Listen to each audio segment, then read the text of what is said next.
রব্বুল আলামিন পৃথিবীর কোনো মানুষ আমার গুনাহ সম্পর্কে জানে না, তুমি আমার গুনাহ সম্পর্কে জানো। আমি এমন গুনাহ করেছি আমার বিবি জানে না, বিবি গুনাহ করেছে আমি জানি না। আল্লাহ তুমি সব কিছু জানো, হে আমার প্রভু তুমি আমাকে মাফ করে দাও।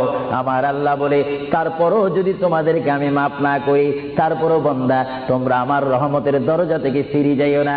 আমি তোমাদেরকে হুকুম দিচ্ছি, ওয়ালাউ আন্নাহুম ইয যালামু আনফুসাহুম জাউকা, বান্দারে যদি গুনাহ করে ফেলো আমার রহমত থেকে মুখ ফিরিয়ে তুমি চলে যাইও না। বান্দা আকাশ পরিমাণ যদি গুনাহ করো, পাতাল পরিমাণ যদি গুনাহ করো, সাগরের পানি পরিমাণ যদি গুনাহ করো, পাহাড় তুলনায় যদি তুমি গুনাহ করো, আমার দরবার থেকে তুমি নিরাশ হইও না। বান্দা আমি তোমাকে একটি রাস্তা পাঠাই দিচ্ছি, একটি পথ তোমাকে আমি দেখাই দিচ্ছি। সেই পথটি কোন পথ তোমরা জানো?